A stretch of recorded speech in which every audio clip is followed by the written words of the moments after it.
Wake up, wake up, wake up, wake up. This is your wake up Hello, call. my name is Kevin Wyndham, and I'm nowhere near an expert on grief. I'm just an average guy who, unfortunately, has experienced some grief in my life. And I would like to share with you a little bit about my story and what I have experienced. To give you the context, back in 2005, actually September the 2nd, so we're just on the other side of the anniversary of that date. September the 2nd, 2005. My father was working in a little convenience store south of Moundville, about 25 miles south of Tuscaloosa. And a young man walked in the door, pulled a pistol, and shot my father. He was dead before he hit the ground.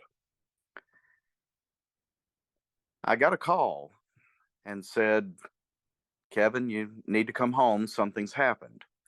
Some other family members were trying to reach me. Um, but I wasn't told exactly what happened. It took me about 20, 30 minutes to drive home. And on the way south, I am pretty sure that the Lord spoke to me and told me what had happened. And said, Kevin, he's gone. When I got there, that was confirmed. And if you had asked me the day before, Kevin, how will you react if this happened? I would have given you a different answer of exactly what happened. I almost went into survival mode. My brain kicked in and helped me to take care of the things that needed to be taken care of, to console my mother, calm her down a little bit as much as I could, to call family members, including my brother, and inform them of exactly what had happened, to kind of give them a status report on what was going on with the investigation that I knew about at that point, all that kind of thing. I was in control, and I don't know exactly how to explain how that happened, except to say that it was only by the grace of God that I was able to perform and act and was reacting the way that I did at that moment. It was simply amazing to me how I was able to do the things that I did, not only right there at that moment, but in the subsequent hours, days, months. It's just kind of remarkable to me. How did losing my dad affect me? Um, well, yes, there was, some initial shock right then and there. Um, it was a tremendous punch in the gut, one that sometimes comes back up, and you feel like you've been punched in the gut. And here we are 18 years later, and you still get that punch in the gut. And as some people said, going through something like this, it just absolutely sucks. Uh, sorry to go blue right there a little bit, but yeah, it's just it's just horrendous. It's just a horrific thing to experience and go through, and that stings. And then after the initial days and going to the funeral and all that, then you have to march on, and you get the first. Dad was, like I say, killed in September. Well, just that next month would have been my mother and father's 50th wedding anniversary. And so we had to go through that. December 24th, Christmas Eve, was my dad's birthday. So we had to have his birthday without him there. And then Christmas without him there. And then, Father's Day rolls around next summer. You have this entire year of first, and he's not there. And then there's all the little things where if he had gone to a ball game with you, he's not there. If you wanted to go fishing with him, he's not there. You wanted to call him and tell him about something that happened. You can't do it. I can remember something happening, and I picked up the phone. This was probably just a couple of weeks after he died. I picked up the phone and got it all the way up to my ear and realized I couldn't call him. And I had to slowly set that phone back down. And that was so painful to have to do.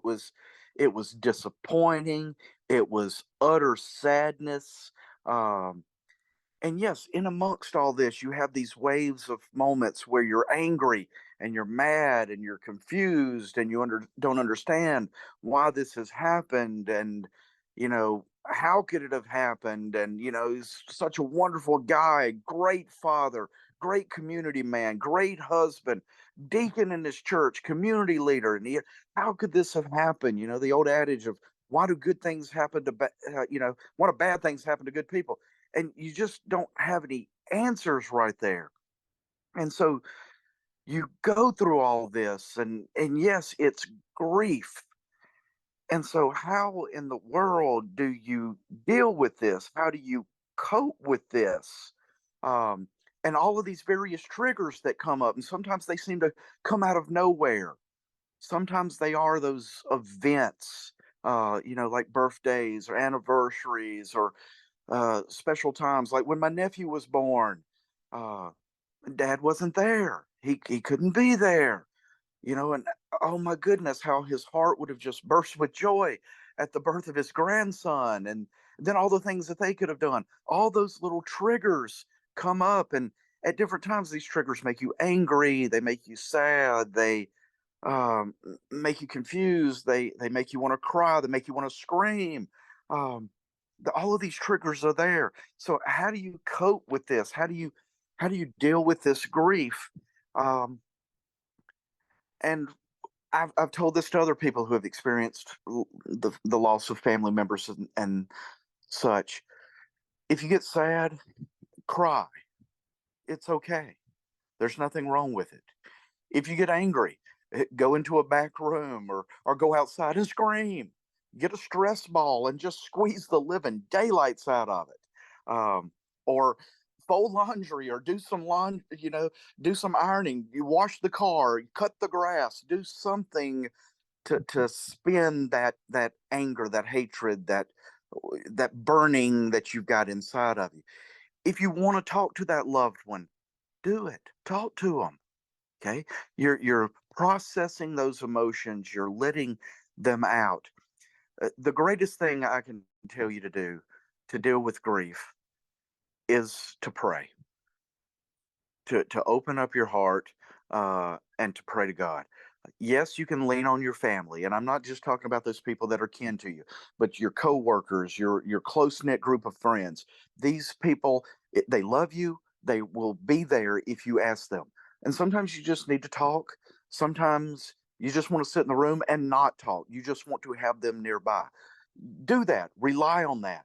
But remember, your greatest friend is Christ, and rely on Him.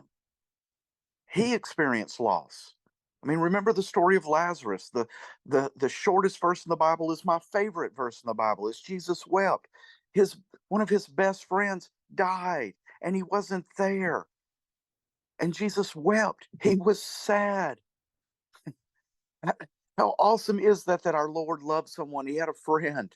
That that tells us how human he was and that he experienced these human emotions. And so it's okay for us to cry. It's okay for us to feel pain. Because think about it, we if we did not love someone, we wouldn't feel the pain. And even though that pain is, yeah, in some ways a burden, we've got that love. The old adage is it's better to have loved and lost than never to have loved at all, and that is so very true. And so, how do we process this grief? How do we deal with it? How do we cope with grief? We talk to Jesus. We pray to Jesus. We drop our bucket in in the well of grace, and that grace which Christ provide is bottomless. It is endless. That well will never run dry. If you need Christ grace, if you need him to relieve some of this grief and some of this despair, this anguish, this anxiety, whatever label you want to put it on it there, you drop that bucket into the well of grace. And when I promise you, when you pull that bucket up, that grace will be in there and it will sustain you through. And that is so refreshing to know. That is so refreshing to help you get through those moments that just seem like you can't get through them. And it is such a blessing to have Christ in your life. And if you don't know him, dive into the scriptures, learn who he is, learn what he is, and build that relationship. That's what he wants. He wants a relationship with you. And if you've got that relationship with Christ, you can share with him your grief and he will help you through it. And that is the greatest thing I can tell you when you're experiencing something horrific like I've gone through. We've all experienced various levels of pain that just tear us apart. And how can we get through these things? We rely on each other, we rely on our family and our friends, and we can rely on Christ who can help us through it all. If I can be of service to you, do not hesitate to reach out to me. I'll be glad to tell you more about this story, to tell you how I take daily steps and to breathe and to process and to go through. And if I can talk to you about Christ, I invite you to let me know that. I would be glad to do that. I hope that if you're experiencing grief, that you are able to process it and give it over to Christ, and things will get better in time. The hurt will always be there, but things will get better, and you've got Christ that can help you get through that. So thank you for listening, and have a great day. Wow. Wow. That's all I can say. Kevin Windham, everyone. These are some strong people that that this has helped. I hope that you are listening. I don't even want to. I just let that breathe. Better to have loved, lost than not at all. Just remember that love. Um, and how we and I believe as well that we can drop our bucket in the well of grace, that grief and that pain, and we can pray. And listen, these people, I know these people, and they are. This is why I chose their conversations to listen to, right? Because it's encouraging and empowering to others. I felt that was not just rhetoric, right? This person, I've known Kevin for a minute now, and whenever I see him, this is who he is. Strong. He's passionate about Christ and just passionate about life, always with a smile on his face, even having gone through that. And so thank you to all. Thank you to all who have allowed us to listen to their conversations. Stay tuned. We have a few more after hours conversations that we're going to listen to. But this, when it rains, think we're probably more that we'll listen to, but this will be it for that. Stay tuned for some more after hours though.